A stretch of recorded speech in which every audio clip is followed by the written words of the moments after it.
It looks like the sun's actually coming out today a little bit anyways. In some parts, there's still a lot of clouds. Looks kind of cool actually if you're high up in the mountains. And what did I read today? Well, I talk about potentially banning Chinese-made drones in the US. I guess other places want to get in terms of supplying things like drones, for example. How about this one? This one here says Taiwan could benefit from non-red drones. As it says here, Taiwan should seek opportunities to cooperate with the US on drone production, a Taiwanese researcher said yesterday after the US Department of Commerce on Thursday announced a potential ban on drones with Chinese components. The department said it was seeking to safeguard the supply chain for drones as Russia and China could potentially access drones remotely and manipulate them to gain sensitive data, Reuters reported. US Secretary of Commerce Gina Raimondo in September of last year announced a similar ban on Chinese vehicles, it added.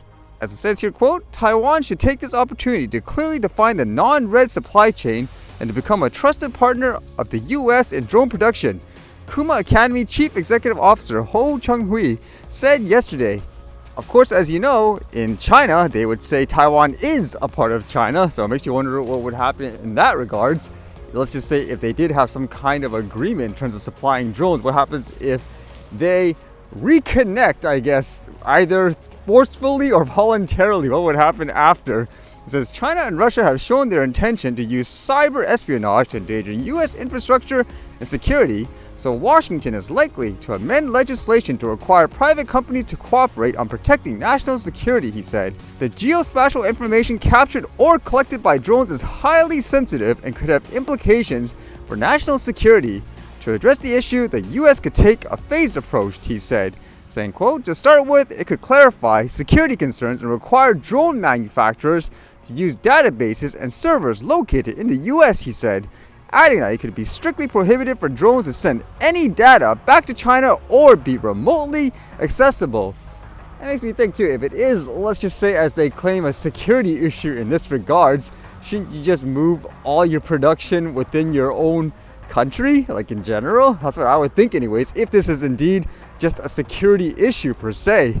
Otherwise, if you think about it, it's almost like there was no lessons learned where you're being dependent on another country, I guess, for you to function in general with these parts and so forth. So shouldn't you build your own infrastructure internally? That's what I would think anyways. Again, if this is due to things like internal issues, but I guess there's places that seek to benefit from all these geopolitical conflicts around the world when it comes to things like drones, huh?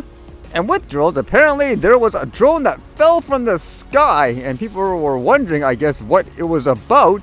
It says here, drone falls near CM Majhi during Jharsuguda visit, raising security concerns. A drone fell alarmingly close to Odisha Chief Minister Mohan Charan Majhi during his visit to Jharsuguda, raising security concerns. The incident occurred on Thursday, but footage of the event only surfaced today, prompting widespread scrutiny on social media. The incident took place as the chief minister was approaching the Jadashwar temple in the Purnabasti area of the city when an unidentified drone suddenly descended near him, startling both him and those accompanying him, including Revenue Minister Suresh Prajari. Security personnel, including the chief minister's personal security officer and local police, quickly removed the drone from the vicinity. So there were a bunch of videos and stuff you can see online. It's kind of hard to tell, and you can see there seems like something in the background, I guess, that went flying. It almost seems like it was a comet or something, I guess, just based on the frame rate. I guess it wasn't fast enough in terms of capturing it, but you can clearly see they seemed like they were startled over some kind of sound. So what exactly was this drone all about? Was it, for example, nefarious? Was it just someone capturing something for the event? It says here, preliminary reports indicate that the drone was likely intended for photography, but it remains unclear how it was able to breach security protocols and descend so close to the chief minister. An investigation is currently underway to determine the cause of the incident and to establish accountability. That makes me wonder what they were actually using in terms of their protocols. For example, were there some kind of drone detection devices they were using, jamming measures? But either way, it seemed like, again, it was just something that just went by. But why are all these drones falling out of the sky? That's what I would be wondering too, especially with all that news like in the US with those drone shows, and there's drones falling out of the sky. Well, actually, with that in mind, there's actually ones in China too, if you remember I talked about with that drone show too. Are people just interfering with the signals? Is something wrong with like the hardware out there in terms of what people are using or software? Who knows at this point? And just in general today, why is there so much news popping up about something called a Quad-Demic? And apparently in the US, they said they're mandating things like mask mandates in certain places. Like this says, what is Quad-Demic? Mask mandate returns in these US states. Rising infections from flu, COVID, RSV, and norovirus have led to partial mask mandates in 6 US states. Wisconsin hospitals, California counties, and health systems in Illinois, New Jersey, Indiana, and New York City now require masks in sensitive zones like healthcare settings to combat escalating respiratory virus cases. But what's going on here? Are we going to have like a huge shutdown and so forth in various places, or restrictions again?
Alright, see you guys later.